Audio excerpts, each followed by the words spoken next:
dan kemuliaan yang Kau beri di hidupku.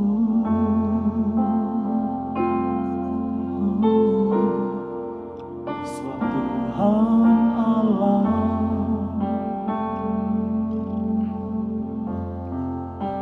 matahari dan perisai, kasih dan kemuliaan yang Kau beri di hidupku. Bolehkah saudara mengangkat tanganmu?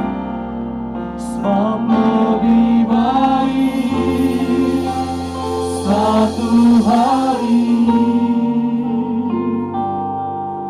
di pelataranmu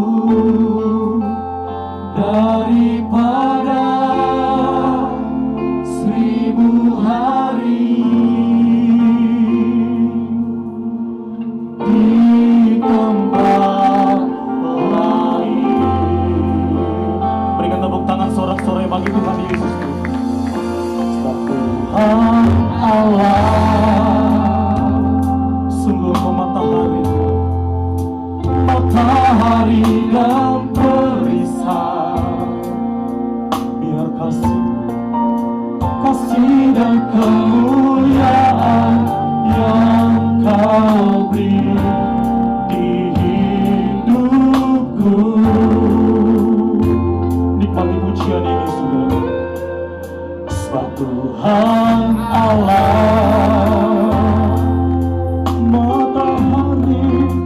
matahari dan perisai, amin, kasih dan kemuliaan yang Kau beri di hidupku. Mari bersama-sama angkat tanganmu dengan kerinduanmu. Sebab lebih baik, yes Tuhan,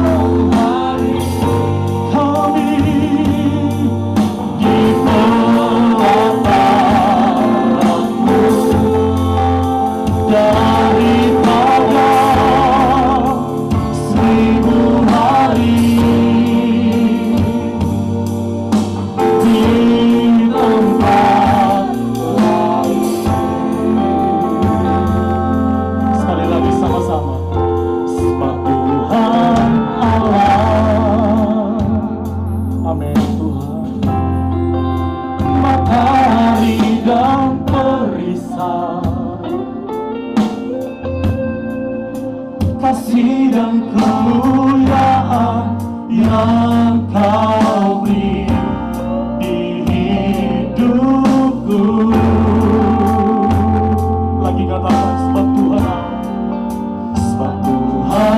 Allah, kami menghormati-Mu Tuhan. Matahari dan perisai, ya Rabbi, kasih dan kemuliaan yang Kau beri di hidupku. Mari bersama-sama. Sebab lebih baik, sebab lebih baik satu hari, amin, daripada 1000 hari di tempat lagi. Sebab lebih baik satu hari di pelataranmu daripada 1000 hari di tempat lain. Biar musik saja menyembah Tuhan. Ini setiap kerinduan hati kami Tuhan. Kami mau berada di hadirat-Mu. Sebab di hadirat-Mu ada damai sejahtera. sebab di hadirat-Mu ada sukacita Tuhan. Haleluya.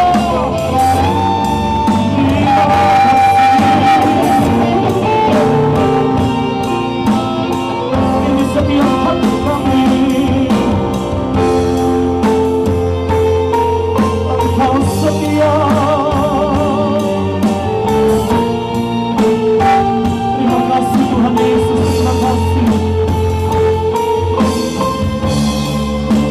Kami bersyukur Tuhan, Engkau matahari, Engkau perisai setiap kami. Mari bersama-sama angkat tanganmu. Satu hari, satu hari, di pelataranmu dari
ada 1000 hari di tempat lagi satu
perisai setiap kami.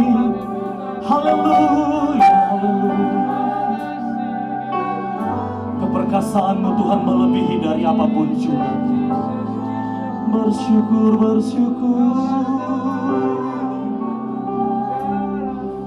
Terus bangun hubungan-Mu siang hari ini dengan Tuhan. Saudara engkau yang di rumah, dimanapun saudara berada siang hari, bawa korban yang terbaik, bawa sembahmu bagi Raja-Mu siang hari. Haleluya, haleluya. Dengarkan setiap kerinduan kami umat-Mu Tuhan. Lebih baik satu hari di pelataran-Mu. Kami bersyukur Tuhan. Kami orang-orang yang beruntung. Kami orang-orang kemurahan-Mu Tuhan. Kami di pelataran-Mu hari ini. Terima kasih.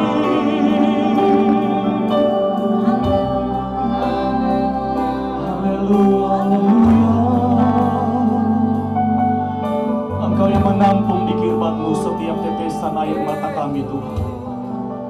Engkau yang mendengarkan setiap keluh kesah kami. Terima kasih Tuhan, terima kasih. Mari dalam hadirat Tuhan saudara boleh berdiri perlahan-lahan saudara. Mari berdiri siang hari ini.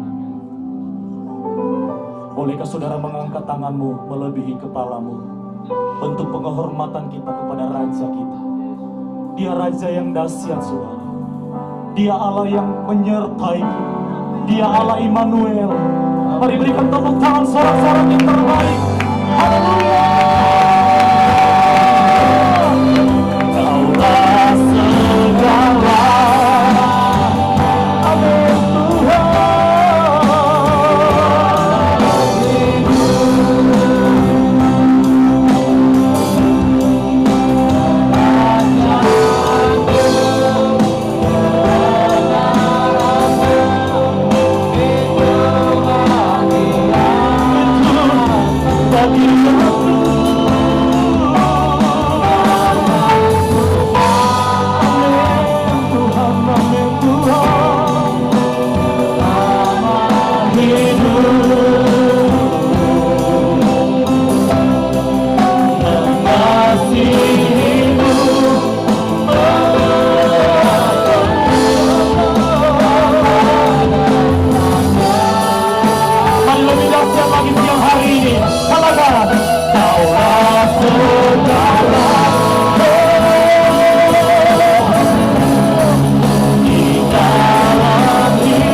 Bersyukur bahwa pada hari ini kami bisa menyembah Tuhan, dan kami akan terus menyembah Tuhan karena tidak ada yang seperti Engkau. Engkau terlalu baik bagi kami. Lawat kami dengan kuasa-Mu dan berbicaralah kepada kami Tuhan, supaya kami memperkenankan hati-Mu. Kami mengerti apa yang ada di dalam hati-Mu. Terima kasih Bapa. Terima kasih Tuhan, sudah terlalu banyak waktu yang kami gunakan di dalam kesia-siaan. Kami ingin di hari-hari yang begitu penting ini, kami boleh membuat Tuhan bersuka cita. Kami boleh membuat Tuhan tersenyum.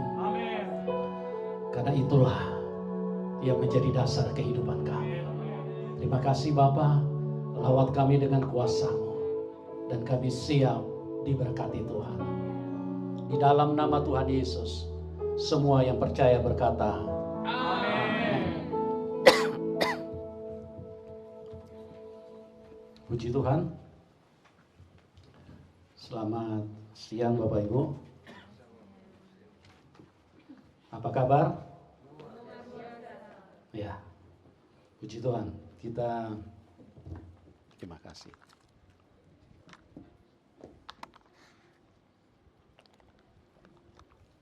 Kita bersyukur bahwa kita diberi kesempatan oleh Tuhan untuk bisa bersekutu dengan Dia. Karena tidak ada yang lebih penting selain daripada kita bisa bersekutu dengan Tuhan. Tuhan, saya percaya Tuhan begitu rindu kepada kita semua yang ada di tempat ini. Karena 2000 tahun yang lalu Tuhan turun ke dalam dunia bukan untuk main internet. Tuhan turun ke dalam dunia karena Tuhan ingin menyatakan betapa Dia rindu kepada saudara dan saya. Oleh sebab itu, biarlah kita mempunyai pengertian yang benar di hadapan Tuhan, sehingga hari-hari kita menjadi orang yang berkenan kepada Tuhan. Karena pengkhotbah berkata segala sesuatu di bawah kolong langit ini adalah kesia-siaan. Dulu waktu saya belum terlalu mengerti firman Tuhan, saya pikir kayaknya firman Tuhan ini tidak terlalu bagus. Ya, kok bisa di dalam dunia ini segala sesuatu kesia-siaan? Tapi setelah saya masuk lebih dalam diajarkan Tuhan tentang kebenaran, ini firman yang sangat sempurna. Dan kalau kita justru yang tidak paham ini, maka kita adalah orang yang berbahaya. Kita sedang berada di dalam sebuah kesia-siaan. Saya memperhatikan dari perjalanan hidup anak-anak manusia di bawah kolong langit. Memang sejak manusia jatuh di dalam dosa, manusia sudah menuju kepada kesia-siaan. Bahkan setiap apapun yang kita lakukan, semuanya adalah kesia-siaan. Karena apa? Karena semua hanya menghasilkan kematian. Tuhan menciptakan kehidupan, tapi manusia berakhir di dalam kematian. Nah, inilah yang dikatakan oleh firman Tuhan bahwa segala sesuatu di bawah kolong langit ini adalah sia-sia. Apapun yang Anda cari, semuanya sia-sia. Anda punya mobil mewah, punya rumah mewah, punya rekening gendut, semuanya sia-sia. Sebentar lagi juga akan ditinggal. Karena apa? Karena manusia sudah masuk di dalam kesia-siaan. Bahkan rumah mewah, mobil mewah, bahkan keluarga yang baik, keluarga yang Anda mungkin banggakan, satu waktu akan terpisah dengan kita. Dan itulah yang disebut dengan kesia-siaan. Nah, bagaimana supaya manusia punya hidup bisa menjadi tidak sia-sia? Itulah yang membuat Tuhan Yesus itu harus turun ke dalam dunia.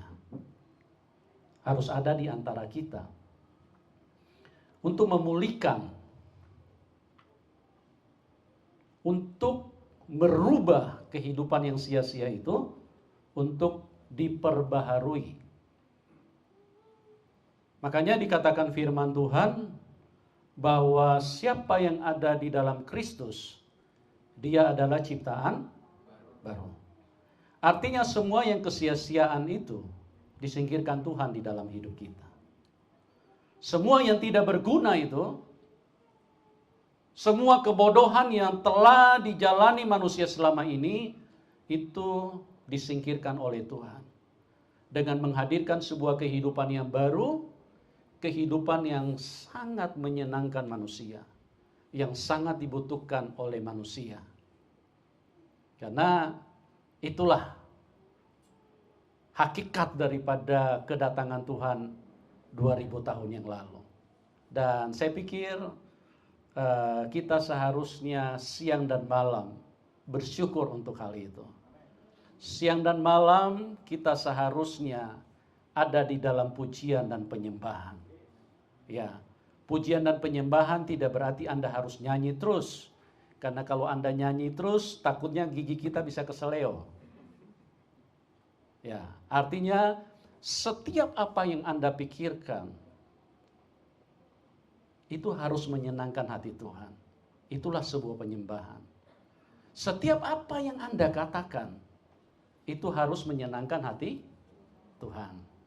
Setiap apa yang Anda dengarkan, maka pastikan bahwa itu menyenangkan hati Tuhan. Dan itu adalah penyembahan. Itu adalah penyembahan. Dan puji Tuhan, tadi saya sempat bincang-bincang dengan Bapak Gembala, dan beliau ingin supaya saya berbagi, ya, kenapa saya masuk di dalam dunia apologet, artinya suara iman, ya. Dan memang saya sadar betul bahwa dunia berapologet menyampaikan suara iman, menyampaikan kebenaran yang sesungguhnya yang Tuhan telah karuniakan kepada kita, itu memang cukup berisiko, ya, karena ada pihak-pihak yang tentunya pasti tidak akan senang, ya, pasti akan sedikit, bukan hanya sedikit, bisa mereka bereaksi dengan keras terhadap suara kebenaran yang kita bagikan di dalam dunia apologet. Tetapi saya telah mengambil satu kesimpulan, khususnya saya pribadi, ya, bahwa hal ini sangat penting untuk dibagikan. Hal ini sangat penting untuk disuarakan, sekalipun terlepas daripada apa yang namanya mengandung resiko. Ya, saya berpikir Roh Kudus memberikan saya kekuatan. Kalau cuma berbicara resiko, artinya resiko membahayakan kehidupan jasmani kita. Saya pikir tanpa berapologet pun terlalu banyak resiko di dalam hidup kita. Kita duduk-duduk saja bisa bahaya kalau tanpa penyertaan Tuhan, tanpa perlindungan Tuhan. Ya, kita salah minum saja bisa-bisa juga manusia lewat. Jadi semuanya mengandung resiko. Tapi saya harus mengambil satu keputusan bahwa saya harus memilih untuk menyenangkan Bapa di surga, daripada saya lebih memikirkan risiko yang cuma mempersulit pikiran kita dan membuat pada akhirnya Injil kebenaran itu tidak didengar orang. Saya harus berani menembus itu, dan itulah yang saya bagikan lewat media sosial.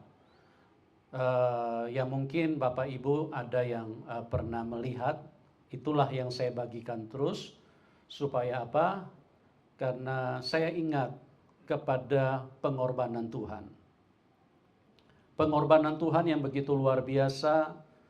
Dia dihancurkan dari batok kepala sampai ke kaki, semua hancur. Dan kehancuran itu satu penderitaan yang sangat luar biasa. Dan itulah yang membuat kenapa saya harus terus bersuara terhadap kebenaran Injil. Karena saya tahu bahwa apa yang Tuhan lakukan itu harus ada hasilnya. Kalau Bapak Ibu investasi sesuatu, maka pasti yang dipikirkan bahwa hasilnya harus ada. Ya, Anda sekolah sampai bertahun-tahun, pastikan merindukan ada hasil. Tidak mungkin hanya bersekolah, menghabiskan waktu bertahun-tahun, menghabiskan tenaga yang tidak sedikit, menghabiskan uang juga yang tidak sedikit. Tidak mungkin Anda tidak punya tujuan. Pasti Anda punya tujuan. Bahwa dari pendidikan yang sedang Anda tekuni, dari investasi hidupmu terhadap apa yang sedang dikerjakan, itu pasti punya tujuan. Begitu juga kalau Anda mau membeli rumah atau mau investasi terhadap sebuah pekerjaan, pasti menginginkan hasilnya. Ya, tidak mungkin Anda keluar uang 30 juta, terus kemudian ditanya apa yang Anda inginkan. Oh, tidak apa-apa, saya cuma bagi aja uang itu. Kan tidak mungkin. Pasti Anda punya tujuan. Apalagi kalau misalnya nilai investasi itu nilai yang mahal. Pasti punya tujuan yang ingin dicapai daripada apa yang sedang Anda keluarkan atau apa yang sedang Anda kerjakan.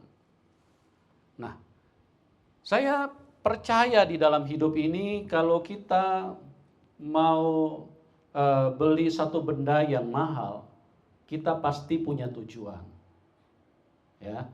Apalagi kalau misalnya kita mau sesuatu terus investasi yang kita keluarkan itu taruhan nyawa. Itu pasti sesuatu yang hasilnya itu pasti harus sempurna. Ya. Dan saya merenungkan juga bahwa tidak ada orang yang mau investasi dengan mengeluarkan nyawanya, mengorbankan nyawanya. Sehebat apapun hasil yang mau dicapai, tidak ada manusia yang mau relakan untuk nyawanya jadi sebagai alat pembayaran. Misalnya Anda mau beli rumah, katakanlah 100 M. Di Palu ini mungkin.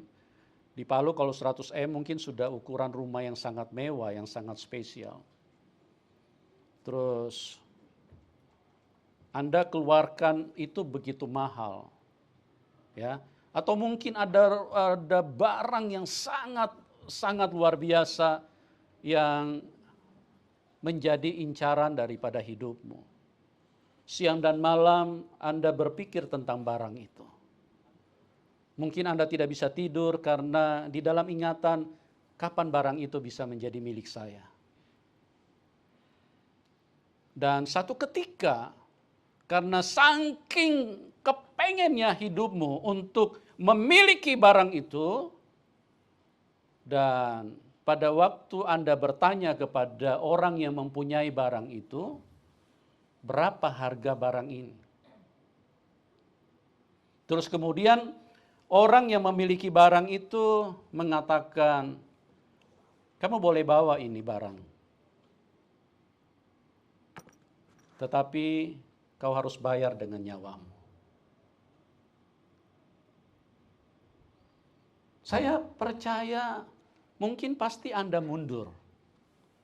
Karena nyawamu lebih berharga daripada semua harta di dalam dunia ini. Amin Bapak Ibu? Kayaknya belum sarapan tadi pagi ini. Amin Bapak Ibu? Amin. Karena nyawamu lebih mahal daripada semua harta dunia. Ya. Mungkin sehebat sebagus apapun pasti Anda lebih menganggap bahwa nyawamu lebih mahal. Dan firman Tuhan tidak pernah salah. Firman Tuhan berkata, apa gunanya kamu beroleh seluruh dunia, tapi kamu kehilangan nyawamu. Firman Tuhan, amin. Jadi firman Tuhan itu tidak pernah salah. Berarti nyawa manusia lebih berharga, lebih mahal. Nah, saya memperhatikan kembali kepada Tuhan. Kenapa Tuhan sampai menganggap bahwa dia harus menyerahkan nyawanya? Dia datang ke dalam dunia, saya yakin betul bahwa Tuhan sudah tahu. Dia harus menyerahkan nyawanya. Makanya ada lagu yang berkata, bukan dengan barang fana kau menebus dosaku. Tuhan datang. Tuhan bertanya kepada pemilik daripada manusia-manusia yang terjual ke dalam tangan iblis. Berapa harganya pendeta Gultom? Ini saya kira-kira bahasakan seperti itu. Waktu Tuhan sedang transaksi dengan musuh yang si jahatnya luar biasa ini, yang sangat sadis dan sangat mematikan manusia ini,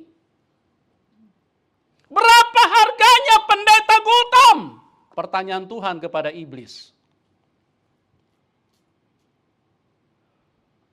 Iblis menjawab dengan jawaban seperti ini. Kau boleh membawanya, kau boleh mengambilnya. Tapi kau bayar dengan nyawamu.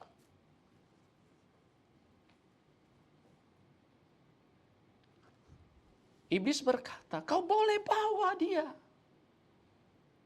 Sebut saja siapa namamu. Kau boleh ambil dia dari tanganku. Kau boleh membawa dia kembali kepadamu.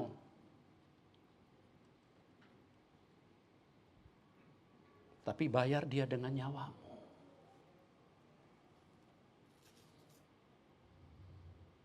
Dan menarik sekali, Tuhan Yesus itu tidak seperti manusia.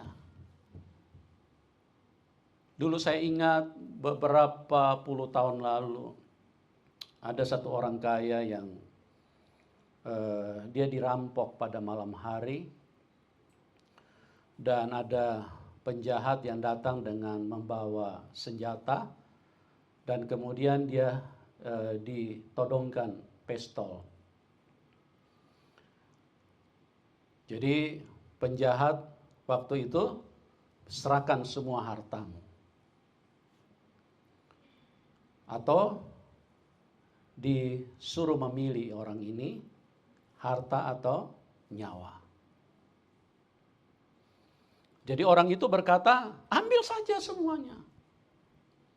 Jadi semua hartanya dirampas pada waktu itu. Pada waktu itu yang namanya perbankan belum terlalu familiar dengan masyarakat. Ya, sekitar kejadiannya sekitar 40-50 tahun lalu. Orang masih rata-rata menyimpan uang di rumah-rumah masing-masing. Ditanya, sayang harta apa nyawa? Dia bilang, silakan ambil saja semuanya. Tapi tolong saya jangan dibunuh. Dan dalam waktu malam itu semua hartanya habis dikuras. Menjadi milik daripada perampok. Nah, kita melihat bahwa Tuhan Yesus waktu dikatakan bahwa di dalam 1 Korintus, dikatakan 1 Korintus 6, bahwa engkau membeli dan membayar manusia dengan tunai. Membayar lunas. Ya. Nah, alat pembayaran yang dipakai oleh Tuhan itu adalah nyawanya. Nyawanya. Saya hanya mau bilang begini.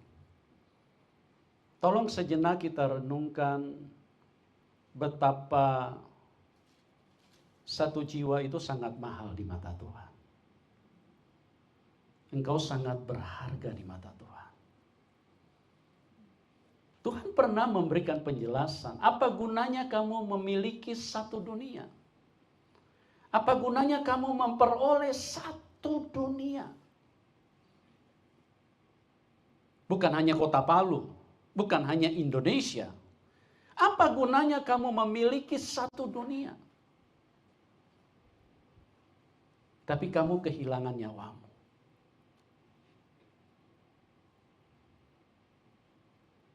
Jadi inilah yang saya katakan tadi, kenapa Tuhan waktu turun ke dalam dunia, itu dengan satu kesimpulan, dia sedang mempertontonkan, dia sedang menyatakan kepada dunia roh, para malaikat di surga, bahwa Anda dan saya itu nilainya tidak terhingga. Bahwa hidupmu sangat berharga. Tuhan tidak bisa duduk tenang di tahtanya. Tuhan tidak bisa duduk tenang di dalam kebesarannya. Dia tidak bisa tinggal tenang di sana. Karena di dalam pikirannya itu ada sesuatu yang sangat berharga yang harus dia miliki, yang harus menjadi miliknya. Dan itu sudah terjual oleh karena kebodohan manusia itu sendiri.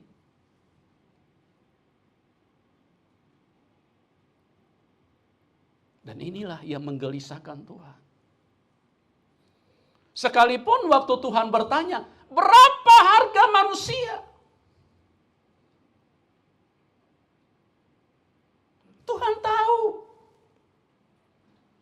Tuhan tahu waktu dia turun di dalam dunia.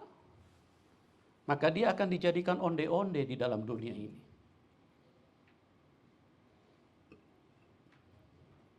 Dia akan dijadikan korban yang luar biasa. Dan iblis menjawab bahwa kematian itu adalah harga daripada manusia. Engkau harus bayar dengan nyawamu.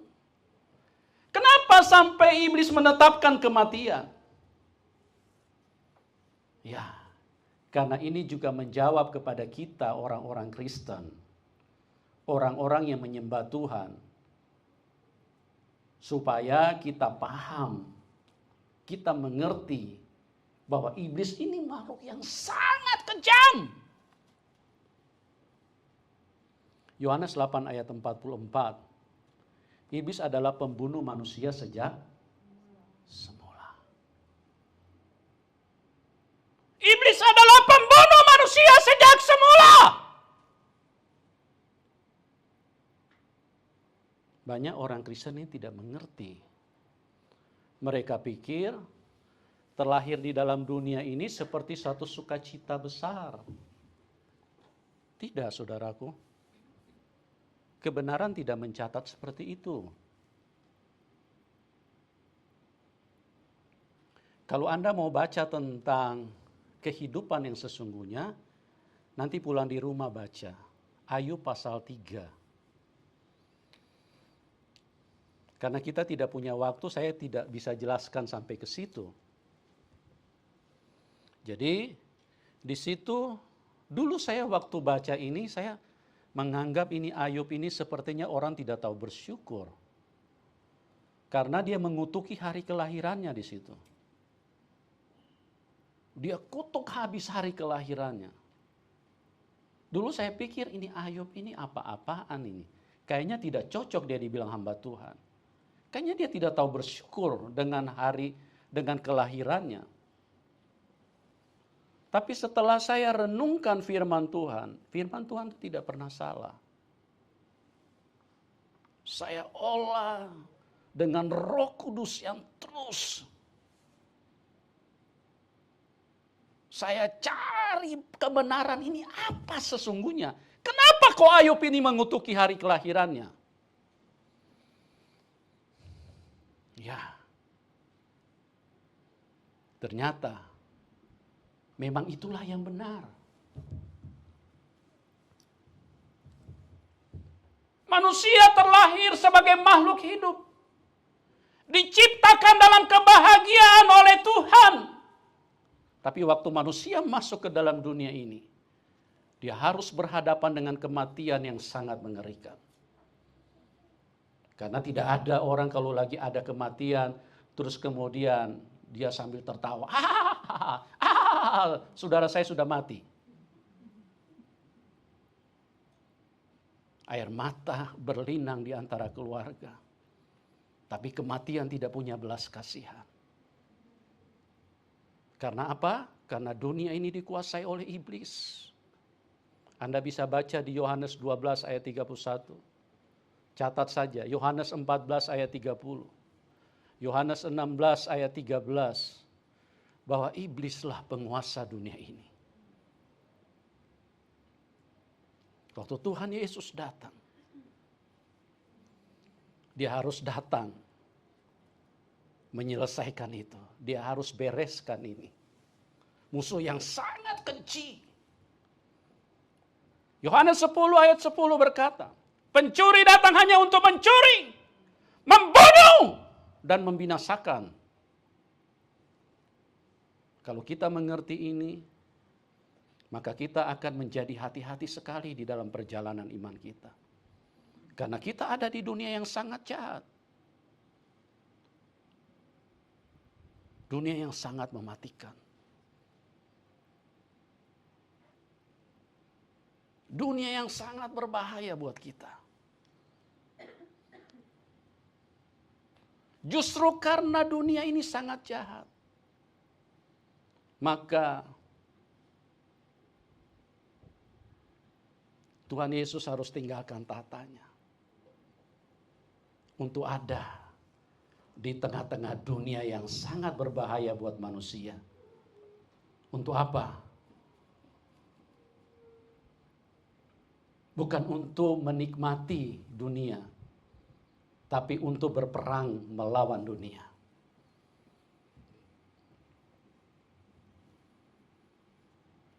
Untuk berperang melawan dunia. Kuasa dunia. Karena kalau manusia tidak ada yang mampu. Tidak ada yang mampu mengalahkan kuasa iblis.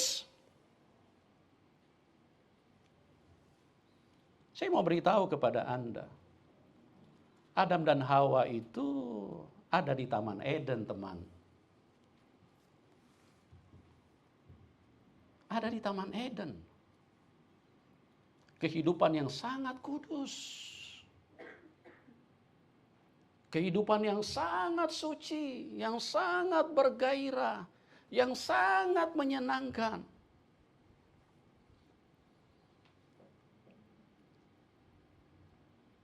Tapi dengan sebegitu cepatnya iblis masuk di dalam hidup mereka dan membuat mereka tersesat dan mati. Dan itulah yang membuat terlalu banyak kuburan yang kita lihat di sekitar kita. Karena kecepatan iblis itu tidak main-main. Sorry, mungkin saya kalau bicara agak keras, tapi hanya satu yang ada di dalam hati saya mengasihi semua Anda. Saya sayang semua sama kalian.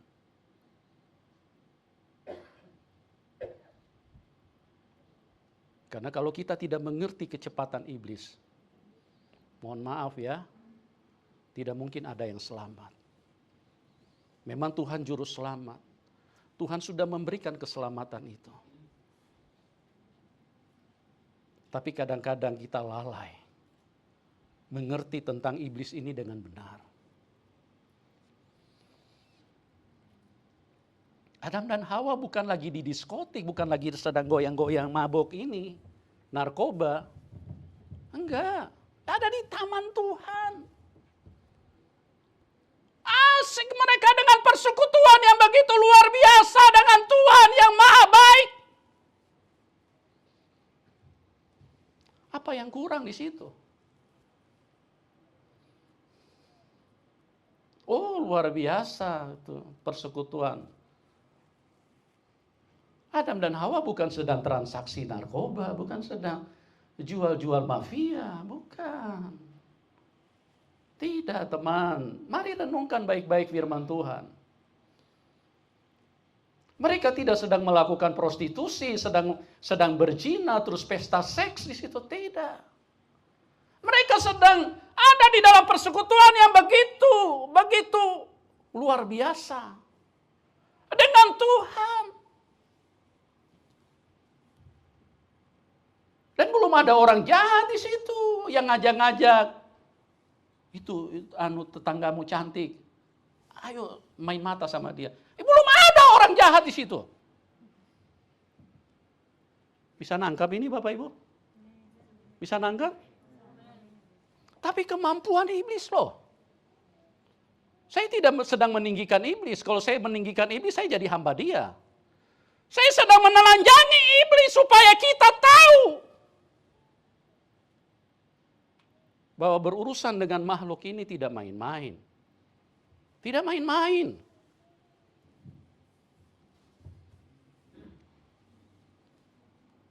Jadi kita jadi orang Kristen, jangan sok. Ya. Saya tidak melarang Anda kalau nyanyi lagu kita injak iblis. Saya tidak larang. Ya. Memang itu firman Tuhan. Cuma masalahnya tanya dulu, bro, tanya dulu. Waktu Anda injak iblis itu ada Tuhan Yesus enggak di kakimu? Ini kan yang jadi masalah. Kalau tidak patah kakimu.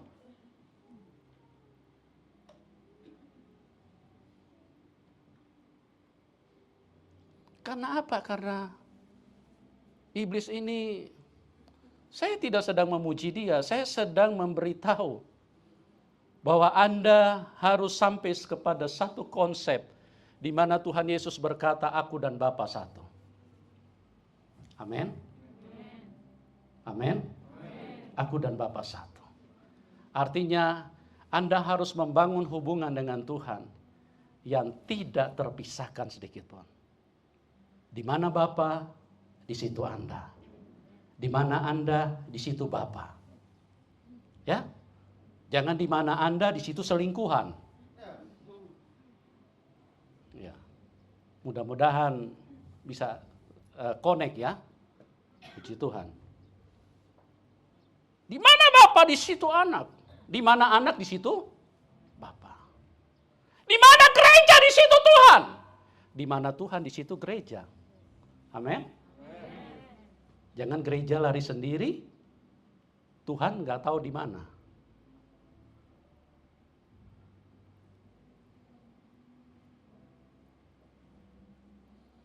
Jadi kembali lagi soal apologet. Saya melihat bahwa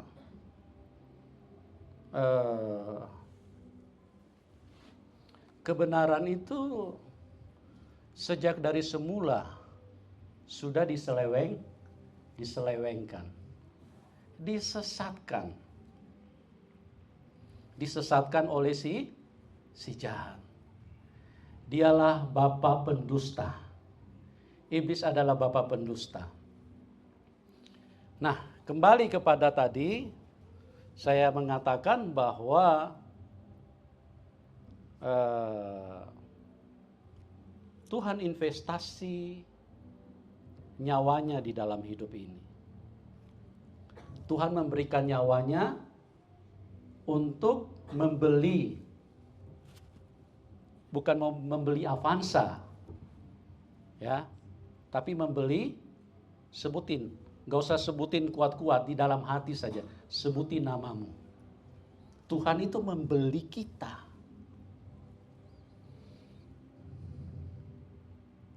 Nah sekarang yang jadi masalahnya, bahwa yang dibeli Tuhan ini harus dibawa pulang.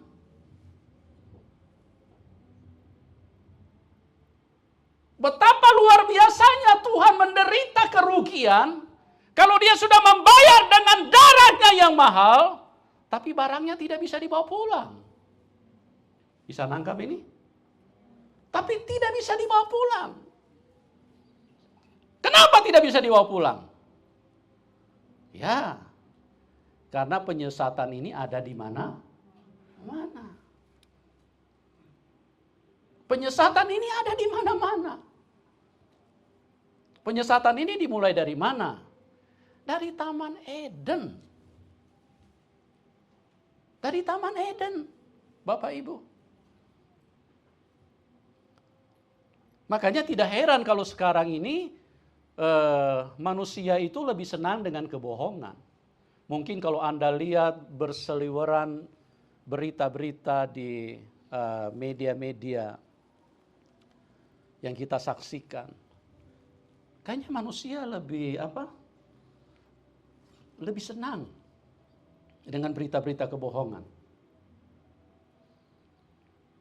Makanya yang diberitakan kebohongan malah lebih cepat laku. Karena memang ada yang mengendalikan, itulah si jahat. Dan dunia ini dikuasai oleh si jahat. Kita lihat, kita kembali kepada Taman Eden. Tuhan berfirman kepada manusia. Jadi Tuhan itu bekerja dengan firman-Nya. Tuhan itu bertindak dengan firman-Nya. Tuhan itu dimengerti dari firman-Nya. Makanya di dalam Yohanes 1 ayat 1, pada mulanya adalah firman. Firman bersama-sama dengan Allah dan firman adalah Allah. Nah, firman itu iblis tidak mau firman itu sampai kepada manusia. Kalau boleh sampai, tapi dengan catatan firman itu disesatkan, dibelokkan sama iblis. Nah, inilah yang membuat kenapa saya terpanggil untuk berbicara tentang apologet. Jadi apologet itu bukan hanya sekedar beradu argumentasi, tidak. Itu cuma kulitnya. Tapi melihat daripada kebenaran yang diselewengkan mulai dari Taman Eden, maka saya sebagai hamba Tuhan, saya tidak punya alasan sedikit pun untuk karena rasa takut, maka saya harus memilih yang aman di dalam hidup ini. Ingat, ada berapa ratus juta jiwa yang sedang menunggu kebenaran. Ada berapa ratus juta jiwa yang kalau mereka tidak ditolong oleh Tuhan, mereka sedang menuju kepada kebinasaan. Itulah yang menggelitik, itulah bukan hanya menggelitik. Boleh dikata memukul saya punya perasaan. Yang terus begitu kuat muncul di dalam rohku. Bahwa kebenaran ini tidak boleh didiamkan. Kebenaran itu harus disampaikan. Supaya orang bisa mengerti. Bahwa Tuhan sangat mencintai manusia. Dan ada satu pribadi yang sangat jahat. Dan tidak berbelas kasihan sedikit pun. Dan dia menginginkan supaya setiap orang mati. Yohanes 8 ayat 44, tolong siapa yang bisa bantu bacakan saya. Yohanes 8 ayat 44. Iblis adalah pembunuh manusia sejak semula. Siapa saja yang bisa bantu? Ya, iblis. Ya, silakan, siapa bisa bantu?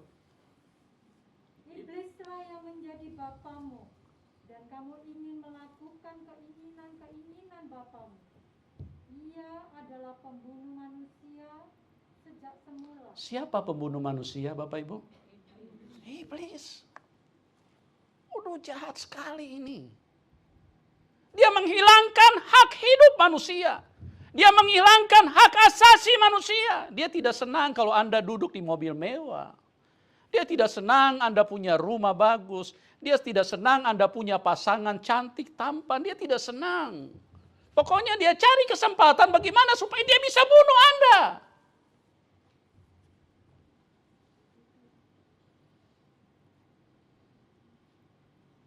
Nah, betapa jahatnya iblis ini. Jadi, iblis adalah pembunuh manusia sejak, bukan nanti sejak gempa bumi di Palu, bukan. Sejak semula. Dari Taman Eden itu manusia sudah jadi targetnya setan.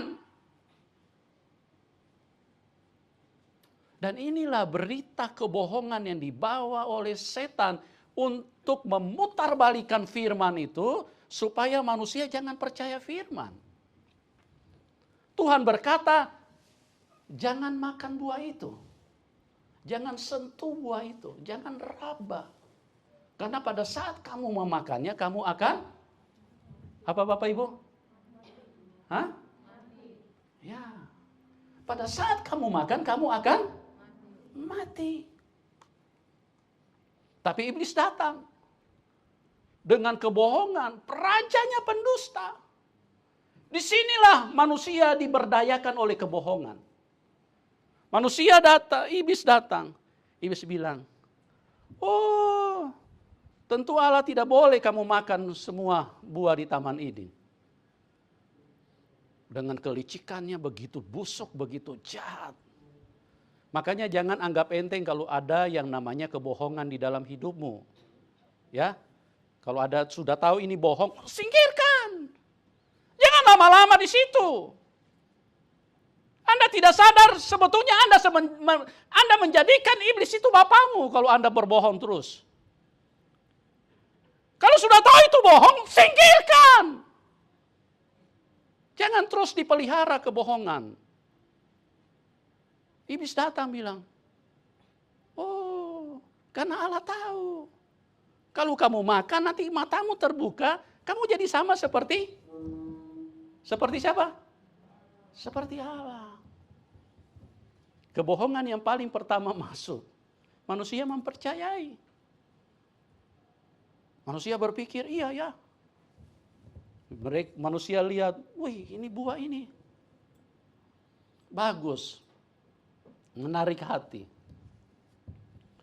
Si Hawa datang, ambil. Dia ambil. Habis dia makan, dia kasih lagi sama pasangan terkasih.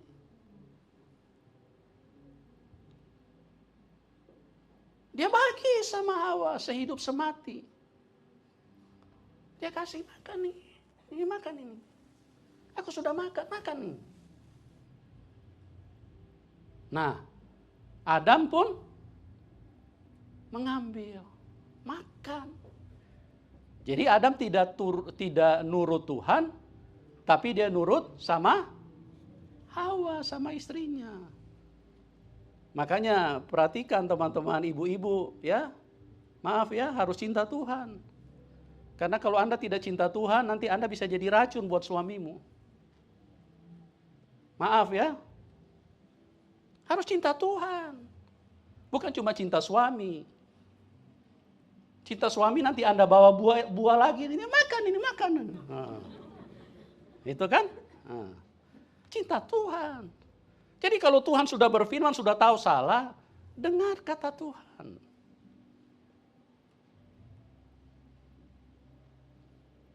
Diberi makan.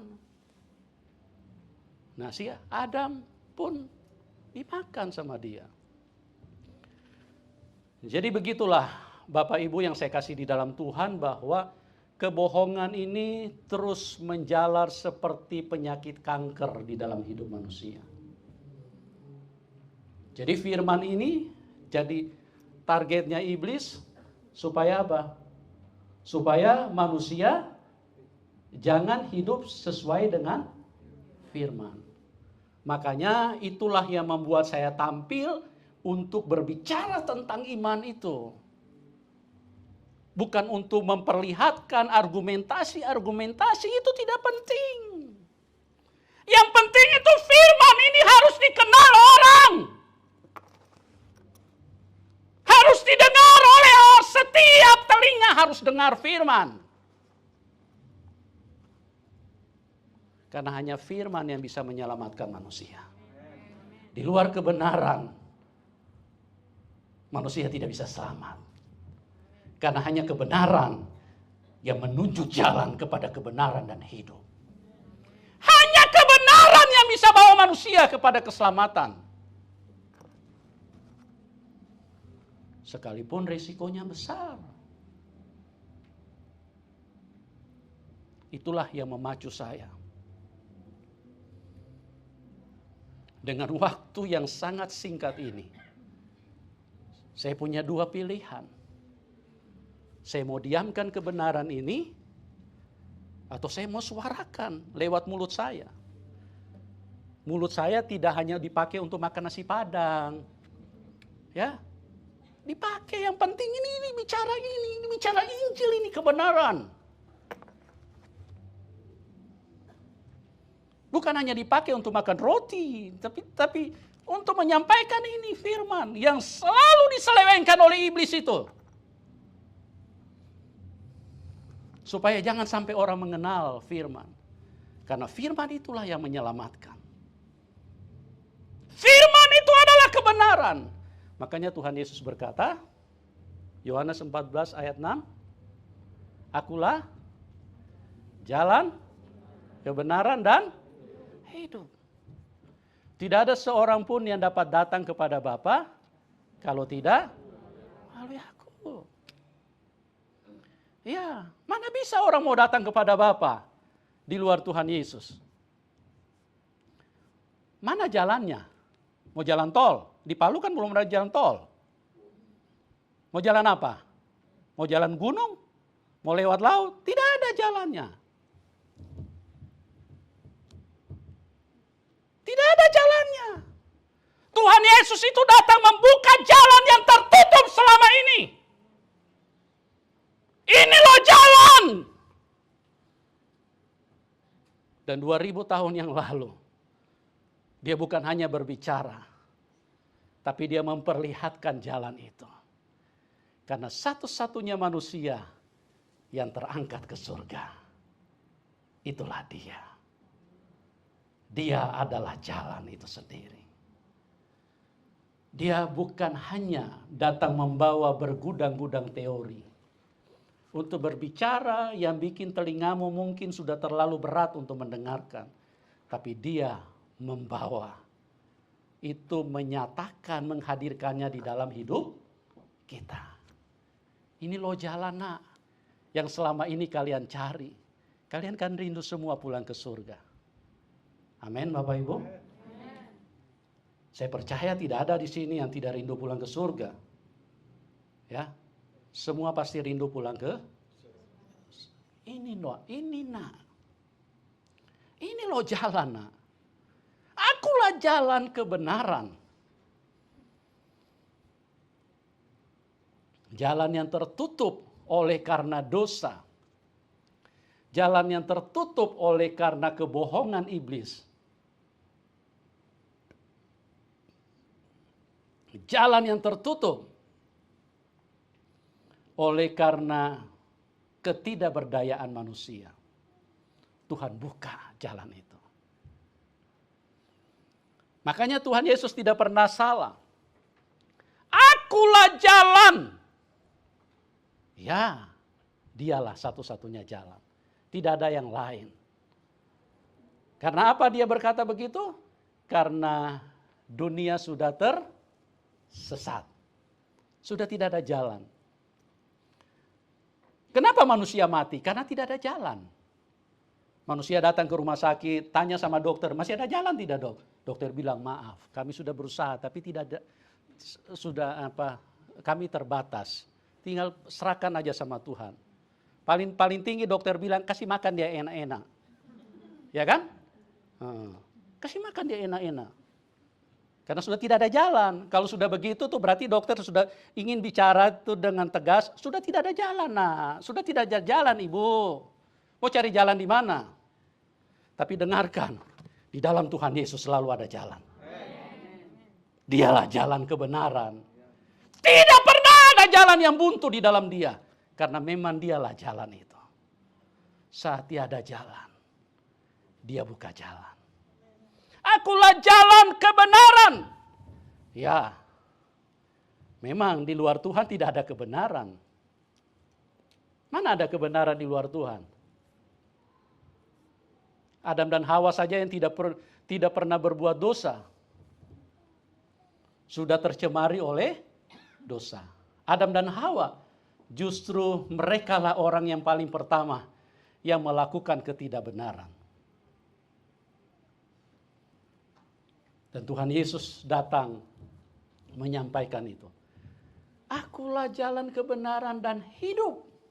Ya, memang dialah kehidupan itu. Manusia mau cari kehidupan di mana? Biar Anda bawa rekening gendut di rumah sakit, tidak ada. Dokter juga bilang tidak ada, di sini tidak ada kehidupan. Cuma ada obat, mau. Kalau mau vaksin, saya vaksin. Ya. Tapi kehidupan tidak ada di sini. Kehidupan itu punya Tuhan, ya memang hanya Tuhan yang punya kehidupan. Dan dia buktikan itu bukan hanya ngomong. Satu-satunya manusia yang jebol, yang kuburan tidak bisa menahan dia. Siapa namanya, saudaraku? Tuhan Yesus. Kuburan jebol. Semua yang lain mati terkunci di situ. Tidak bisa keluar. Itu menunjukkan bahwa tidak ada kehidupan di dalam manusia, hanya Tuhan yang punya kehidupan. Makanya kalau orang tidak percaya kepada Tuhan Yesus, kalau orang meninggalkan Tuhan Yesus, berarti dia sedang menuju kepada kematian. Jangan mungkin ada, karena pasangannya banyak uang, calon, ya, dia tinggalkan Tuhan. Kasihan sekali, Anda cari mati. Tidak ada kehidupan. Di luar Tuhan Yesus tidak ada kehidupan.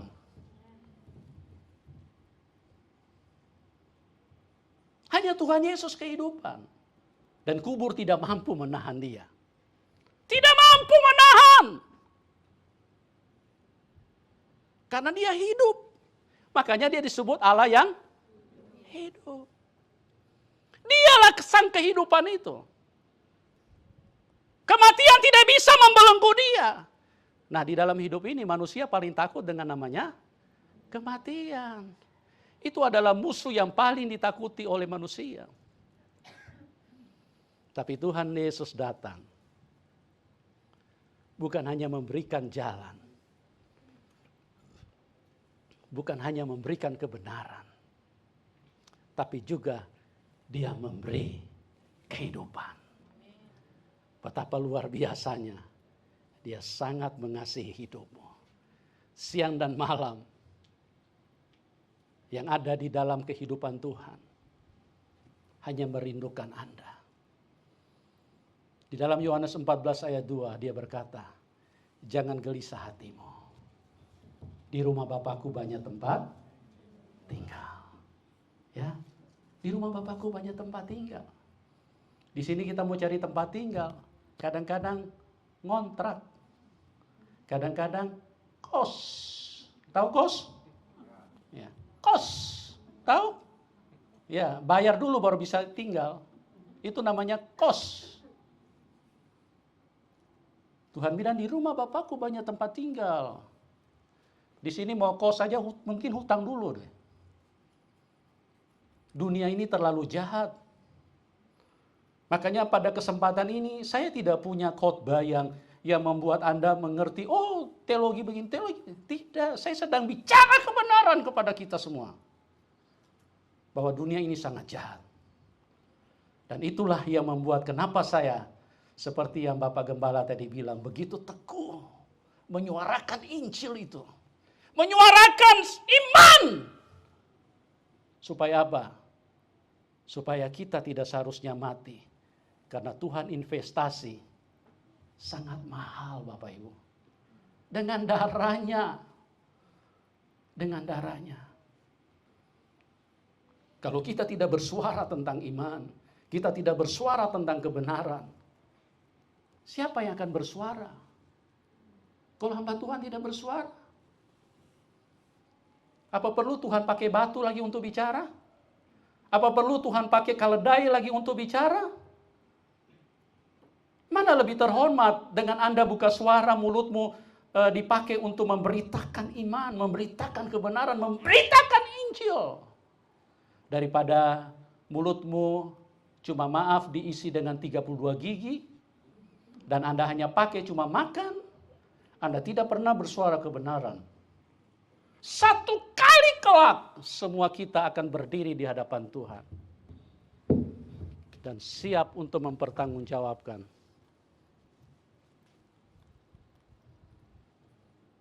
Sudahkah mulutmu mengeluarkan kebenaran itu?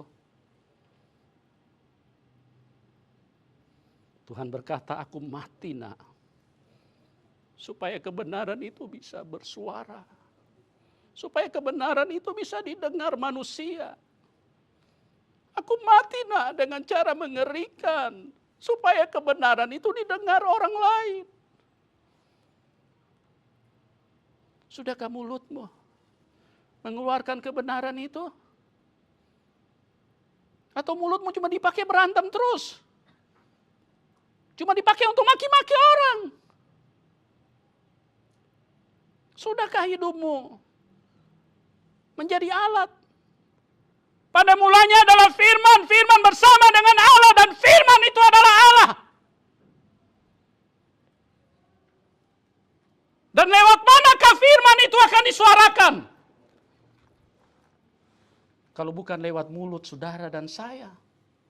Lewat mana? Kalau kita tidak bersuara kebenaran, maka jangan salahkan bahwa suara kebohongan akan begitu kuat hadir di dalam telinga orang Kristen. Akan begitu banyak suara kebohongan akan masuk di dalam telinga manusia yang akan membawa manusia kepada kebinasaan.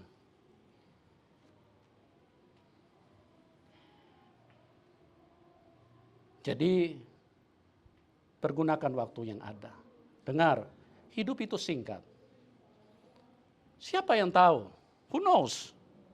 Kita punya tinggal beberapa hari. Masih berharap sih panjang. Kalau berdoa bolehlah. Berdoa aku ingin hidup 1000 tahun lagi. Ya itu kan cuma doa. Cuman keinginan, harapan. Tapi ingat. Firman Tuhan berkata hidup ini singkat. Amin Bapak Ibu. Jangan sampai terlambat. Pada saat kita pulang. Tuhan tidak cari dompetmu sudah berapa senti tebalnya. Tuhan tidak cari itu. Ya, ibu-ibu, Tuhan tidak cari make upmu kalau kau pulang ke surga. Kalau menghadap Tuhan ya, bukan pulang ke surga. Menghadap Tuhan, Tuhan tidak cari make upmu. Tapi Tuhan tanya nanti berapa jiwa sudah kau bawa kepadaku. Jangan sampai terlambat. Saya bersyukur. Saya ketemu dengan hamba Tuhan yang saya lihat beliau sangat mengasihi Tuhan. Beliau sangat rindu supaya semakin banyak jiwa dimenangkan buat Tuhan. Ya, ayo berpacu. Itu bukan hanya tanggung jawab Bapak Gembala. Kalau Anda bawa jiwa, nanti yang senang juga bukan Bapak Gembala, Anda sendiri yang senang. Anda sendiri yang bersuka cita. Karena betapa bahagianya Tuhan melihat bahwa investasi yang dia keluarkan dengan nyawanya, penderitaan, dia ditelanjangi, saudaraku. Untuk apa? Supaya ada yang berharga itu pulang ke rumah Bapa di surga. Tuhan Yesus mengasihi kita semua, jangan sampai terlambat. Selama masih ada hari, selama Tuhan masih beri kesempatan, cari jiwa sebanyak mungkin. Saya percaya kalau Anda cari jiwa sebanyak mungkin, maka Kota Palu sebentar lagi akan dimenangkan buat Tuhan. Lewat apa yang kami suarakan di dalam media sosial, ada ribuan orang yang bertobat. Orang yang tidak pernah kenal Tuhan Yesus, bahkan orang yang membenci Tuhan Yesus, mereka bertobat. Berseru memanggil Tuhan. Kenapa? Karena Injil disuarakan. Disampaikan kebenaran itu. Dan itu adalah tugas dan tanggung jawab kita semua. Tuhan Yesus memberkati kita semua dan salam kemenangan. Amin. Silakan Pak.